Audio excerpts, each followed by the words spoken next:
അധ്യായം 5. ശലോമോനെ അവന്റെ അപ്പനു പകരം രാജാവായിട്ട് അഭിഷേകം ചെയ്തു എന്ന് സോർ രാജാവായ ഹീരാം കേട്ടിട്ട് ഭൃത്യന്മാരെ അവന്റെ അടുക്കൽ അയച്ചു. ഹീറാം എല്ലായ്പ്പോഴും ദാവീദിന്റെ സ്നേഹിതനായിരുന്നു.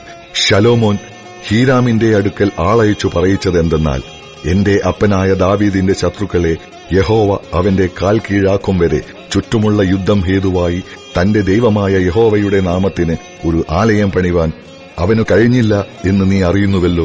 എന്നാൽ ഇപ്പോൾ ഒരു പ്രതിയോഗിയോ വിഘ്നമോ ഇല്ല. എന്റെ ദൈവമായ യഹോവ ചുറ്റും എനിക്ക് സ്വസ്ഥത നൽകിയിരിക്കുന്നു. ആകയാൽ ഇതാ, ഞാൻ നിനക്കു പകരം നിന്റെ സിംഹാസനത്തിൽ ഇരുത്തുന്ന നിന്റെ മകൻ എന്റെ നാമത്തിന് ഒരു ആലയം പണിയുമെന്ന് യഹോവ എന്റെ അപ്പനായ ദാവീദിനോട് അരുളി ചെയ്തതുപോലെ എന്റെ ദൈവമായ യഹോവയുടെ നാമത്തിൽ ഒരു ആലയം പണിവാൻ ഞാൻ വിചാരിക്കുന്നു. ആകയാൽ ലബാനോനിൽ നിന്ന് എനിക്കായി ദേവദാരുമരം മുറിപ്പാൻ കൽപ്പന കൊടുക്കണം.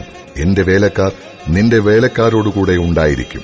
നിന്റെ വേലക്കാർക്കും നീ പറയുന്ന കൂലി ഞാൻ എത്തിച്ചു തരാം. സീദോന്യരെ പോലെ മരം മുറിപ്പാൻ പരിചയമുള്ളവർ ഞങ്ങളുടെ ഇടയിൽ ആരുമില്ല എന്ന് നീ അറിയുന്നുവല്ലോ. ഹീരോം ശലോമോന്റെ വാക്കു കേട്ടപ്പോൾ ഏറ്റവും സന്തോഷിച്ചു. ഈ മഹാജനത്തെ വാഴുവാൻ ദാവീദിന് ജ്ഞാനമുള്ളൊരു മകനെ കൊടുത്ത യഹോവ ഇന്ന് വാഴ്ത്തപ്പെടുമാറാകട്ടെ എന്നു പറഞ്ഞു. ഹീറാം ശലോമോന്റെ അടുക്കൽ ആളയച്ചു പറയിച്ചതെന്തെന്നാൽ, നീ പറഞ്ഞയച്ച വസ്തുത ഞാൻ കേട്ടു. ദേവദാരുവിന്റെയും സരളമരത്തിന്റെയും കാര്യത്തിൽ നീ ഇച്ഛിച്ചതൊക്കെയും ഞാൻ ചെയ്യാം. എന്റെ വേലക്കാർ ലബാനോനിൽ നിന്ന് കടലിലേക്ക് അവയെ ഇറക്കിയ ശേഷം ഞാൻ ചങ്ങാടം കെട്ടിച്ച് നീ പറയുന്ന സ്ഥലത്തേക്ക് കടൽ വഴിയായി എത്തിച്ച് കെട്ടഴിപ്പിച്ചു തരാം. നീ ഏറ്റുവാങ്ങണം. എന്നാൽ എന്റെ ഗൃഹത്തിന് ആഹാരം എത്തിച്ചു തരുന്ന കാര്യത്തിൽ നീ എന്റെ ഇഷ്ടവും നിവർത്തിക്കണം.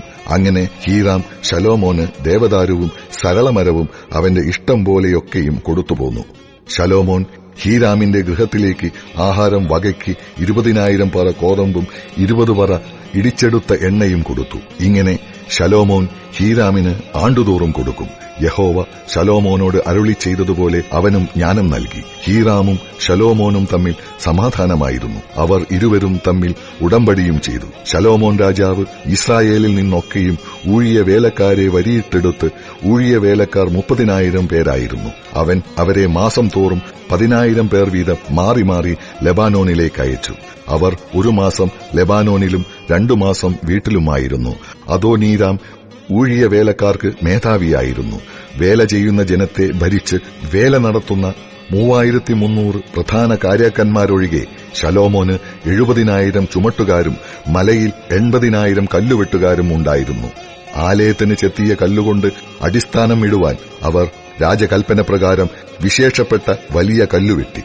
ശലോമോന്റെ ശില്പികളും ഹീരാമിന്റെ ശില്പികളും ഗബാല്യരും ആലയപ്പണിക്കായി മരവും കല്ലും ചെത്തിയൊരുക്കി.